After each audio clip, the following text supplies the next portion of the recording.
It's only January, and already Winsome Sears and Abigail Spanberger are deadlocked in a tight race for governor. Plus, a federal court gives a sweeping decision that destroys Biden's attempt to turn Title IX into a weapon for radical transgenderism. And all of this is forming a fascinating backdrop for the legislative session launching in Virginia. We'll talk about all this and more from the Family Foundation. I'm your host, Candy Cushman.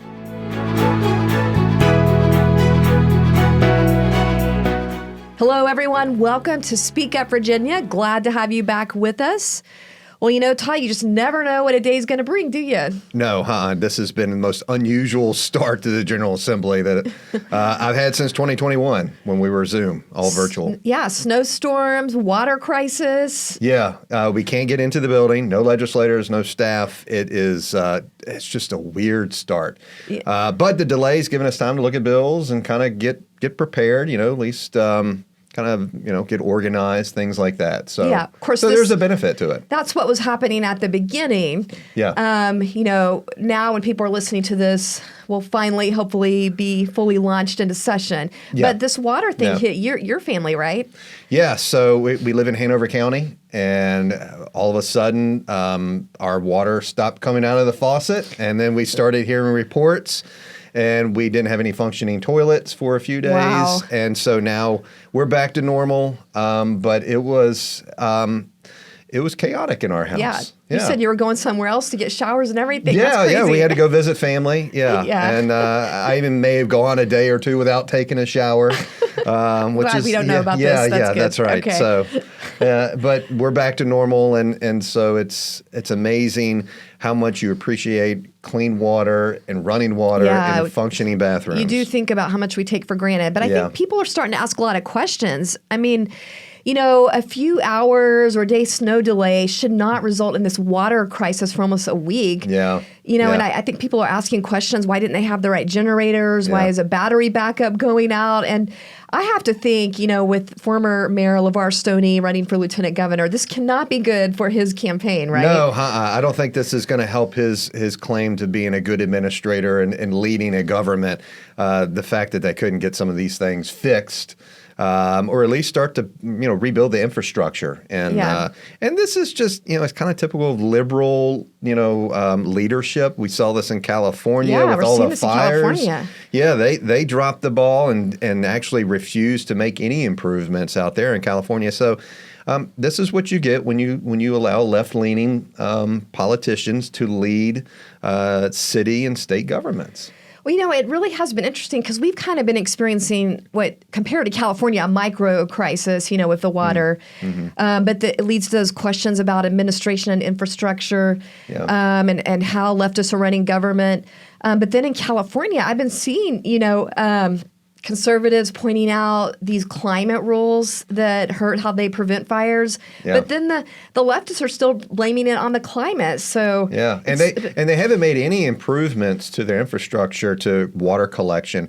And if they keep saying that it's climate and that it's just essentially a tinderbox ready to catch on fire, why are you not taking the necessary steps to prevent that and to help people when there is a catastrophe like this? Yeah, I think it both just reminds us what we take for granted and also government, administration is important. Who you elect in these positions and their worldview is important, because it gets down to our local communities. Yeah. And so speaking of campaigns, there is a big one going on right now. You'd think that we should be focused on the General Assembly, but in the backdrop of all this, we have a higher profile race for governor. Yeah. Winsome Sears and former U.S. Representative Abigail Spanberger. Right.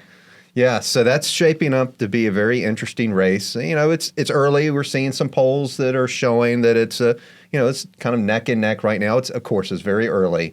Here in Virginia, tradition has shown that in the years when a Republican is in the presidency, that we have had Democrat governors.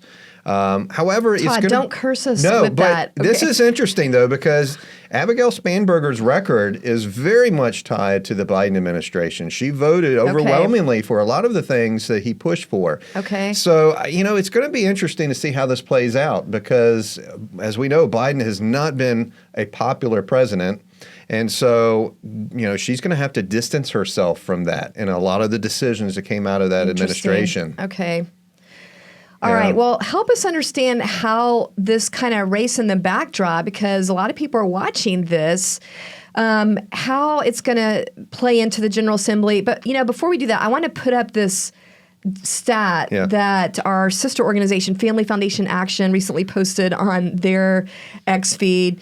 We're just going to put this up on the screen here for our YouTube viewers, and you can see polling right here showing Sears and Spanberger running neck and neck, garnering around 40%. That might change by a couple percentages depending on what poll you're looking at.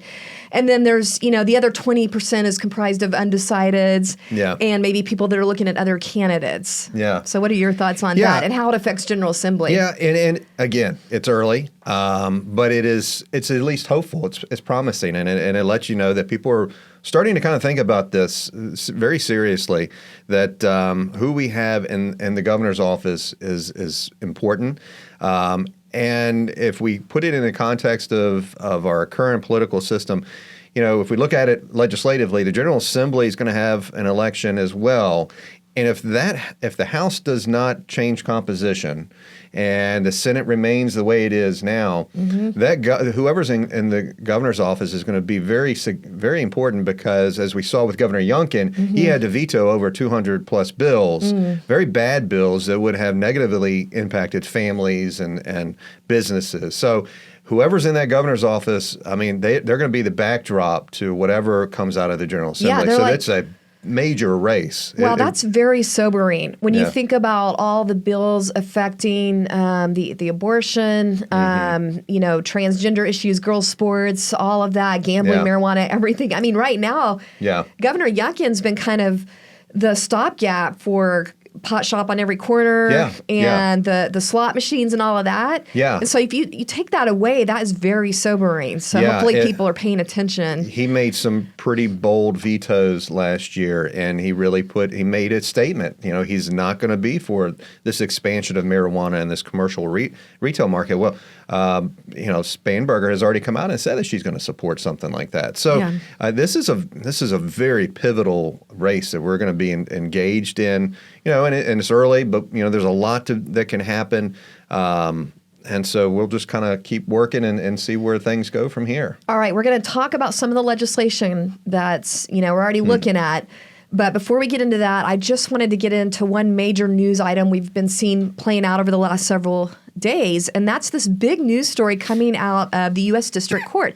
A U.S. District Court has wiped out the Biden administration's attempt to basically force schools nationwide, federally funded schools, so that affects K through 12 schools, colleges, to force these schools to essentially let males, play on girls' sports teams and let males access girls' locker rooms and private areas. So this is a big deal. This is a huge victory.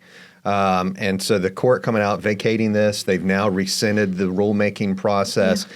And this is because kudos to Attorney General Miyares and a couple of other state attorney generals who pushed this, who took it to court, and they come out with an incredible victory of common sense, too. Yeah. That, yes, all agree biological males should not be competing in female sports.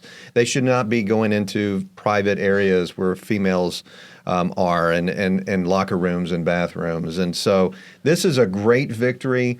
And it kind of shows you we got some wind behind the sails now on this issue of transgenderism and gender ideology, that people are really kind of coming around to this. And there were tons of comments. If you read the reports, there were tons of comments in opposition to this rulemaking process. We submitted some. A number of groups to the government put out a thing where you can make public comment. Right, they got thousands of comments. Right. Through the rulemaking process, they allow for public comment, and they got thousands of comments in opposition to this rulemaking effort. And so that played into this as well. Yeah, so not only did you have the court making this decision, which essentially takes this revision that Biden was trying to do off the books. So no other entity can proceed with that. Right. So that is a big victory.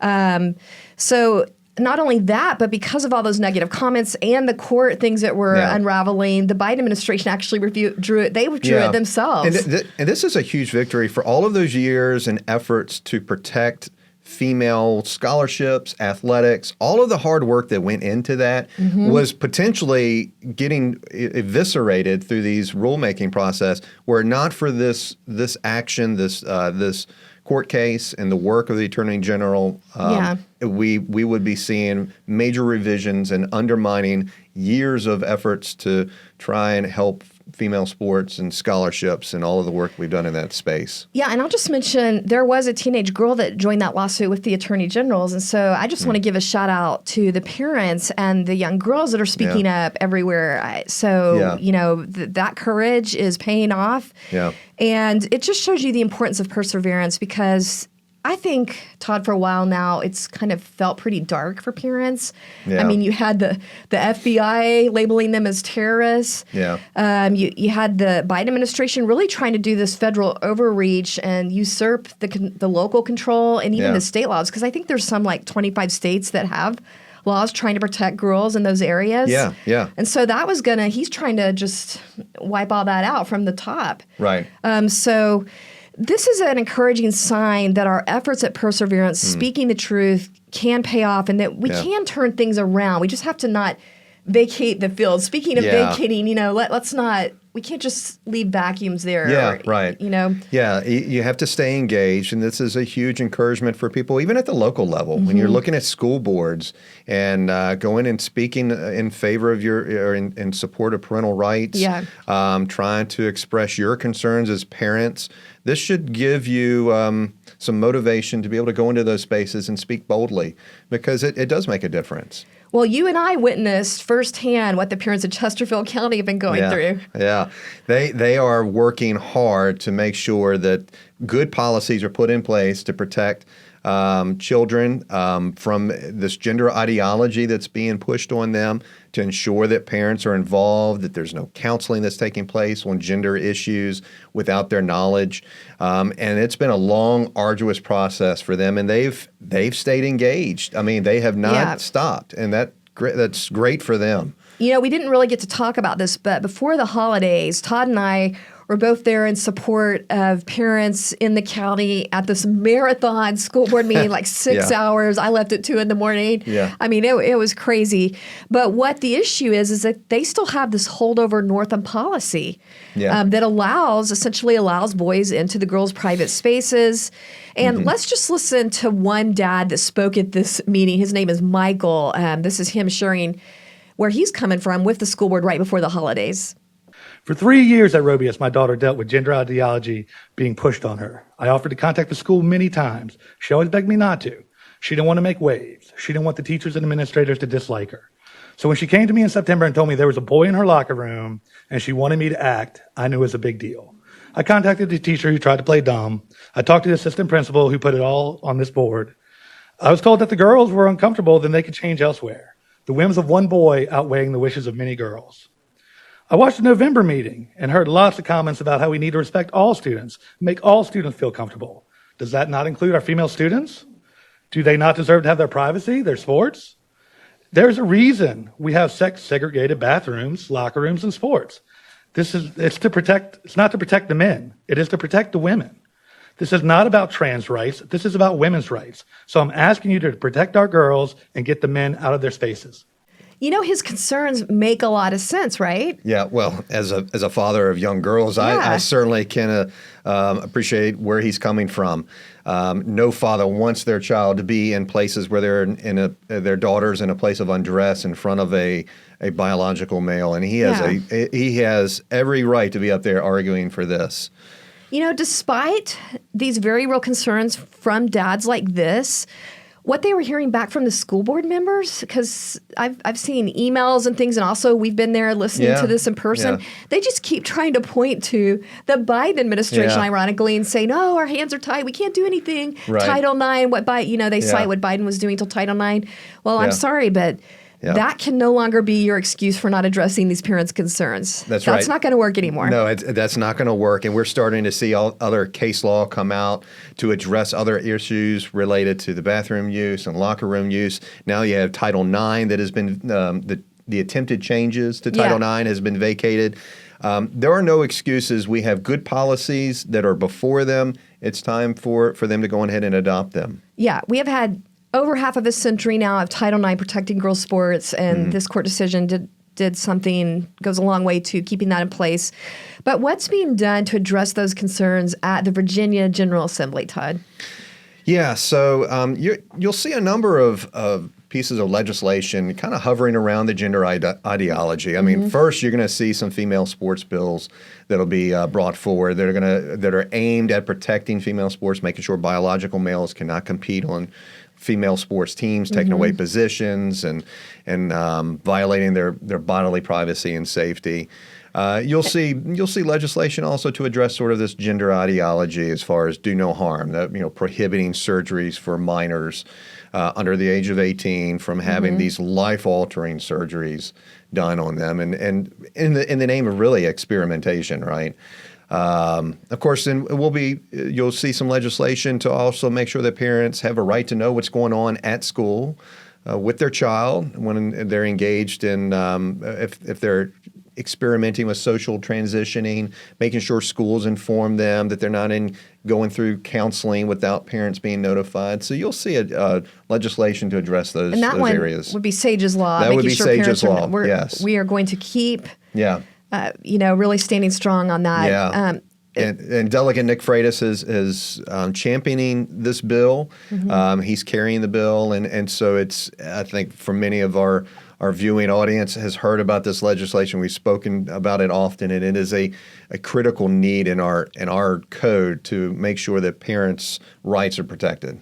I mean, as we have said many times, it's not a hypothetical concern. We had the sexual assaults in Loudon. Yeah. Also, sexual assault happening in Chesterfield County involving a male in a girl's bathroom. And so these are real concerns that absolutely need to be addressed. Todd, I'm interested in tell us what your team is doing specifically to try to get these protect girls' sports and the parent notification. Tell us what your team is doing to advocate for this. Well, I mean, a lot of it comes down to messaging, how we can message this to legislators to let them know the importance of it, why it's needed.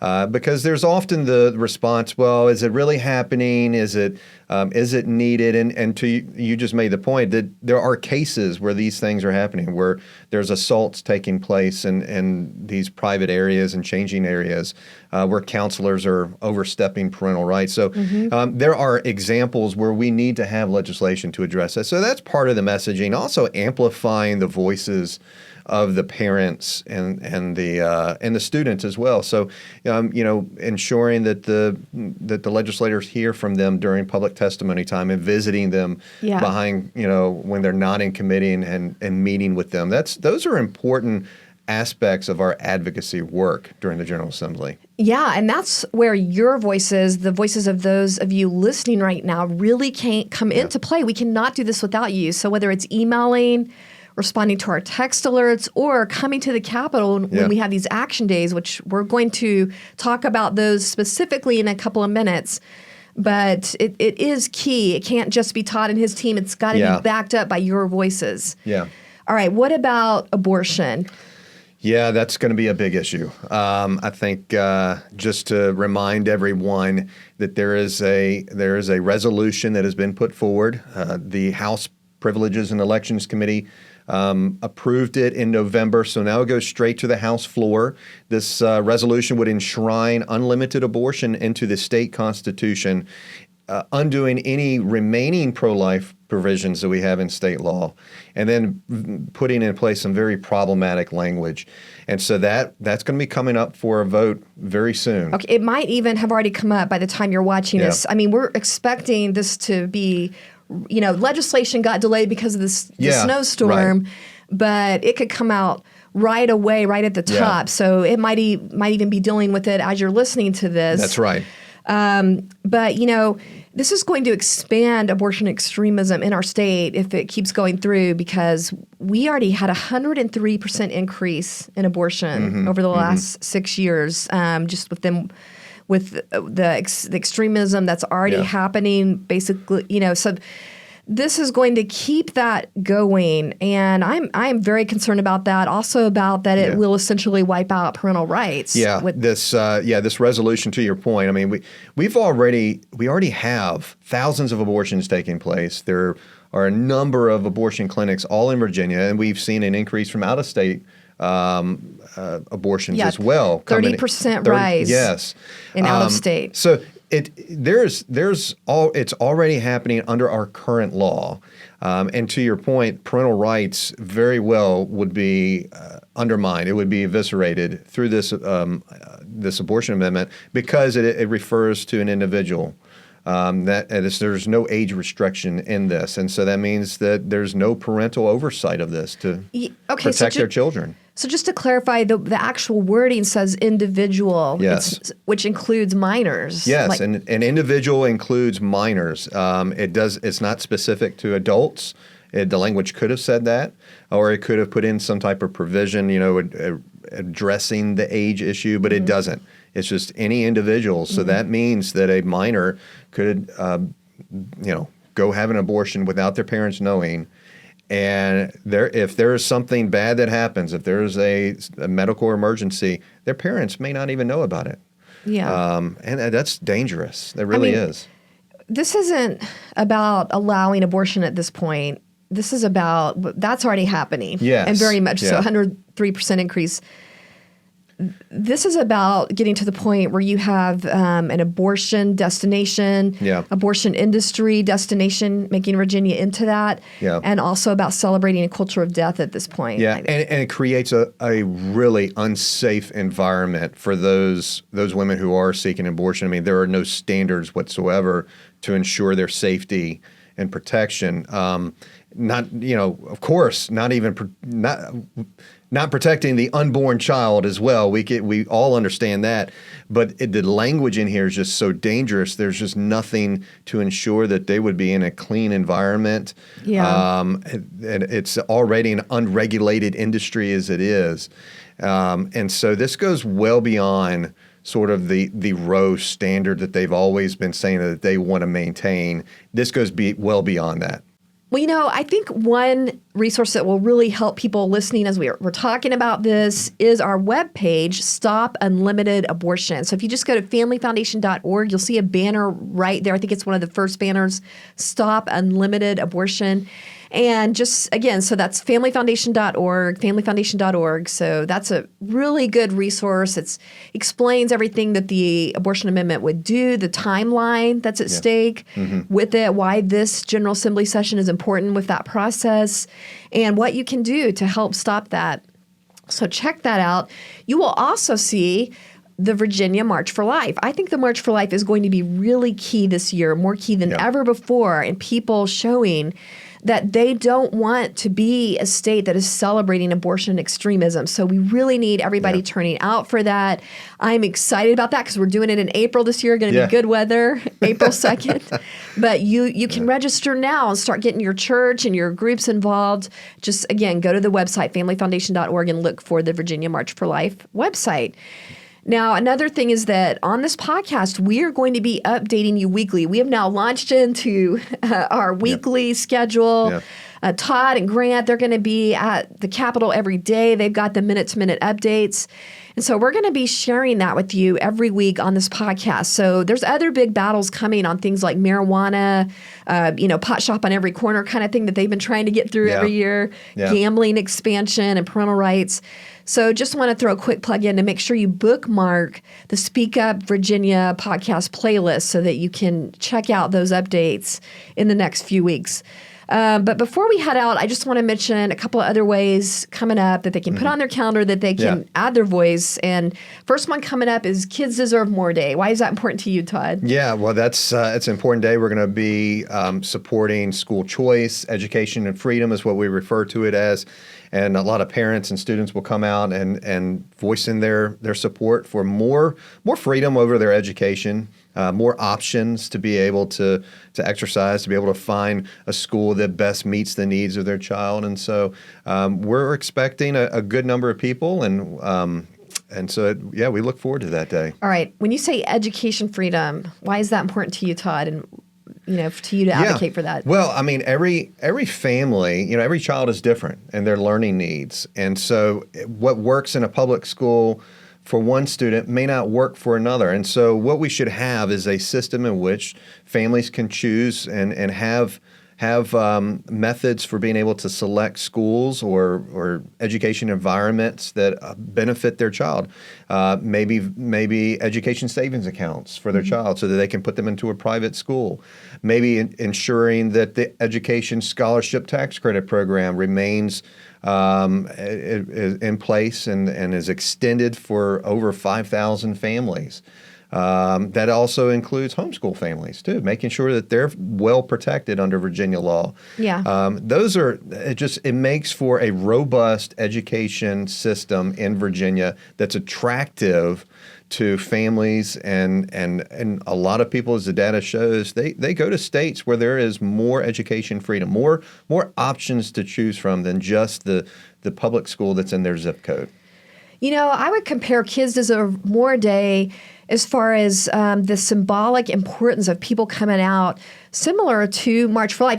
There's not thousands there, maybe hundreds instead, but it's important because it's a civil rights issue of our day that families have. Kids deserve more. The whole reason we have that title, Kids Deserve More, is because kids shouldn't be trapped in environments where they don't feel safe, or they're not getting the academic help that they need because of their zip code. They deserve more than that. We can't just make them be stuck there while adults are trying to figure it out. Right. So that's why kids deserve more. Yeah. And so it's important to just keep showing up for that. Yeah.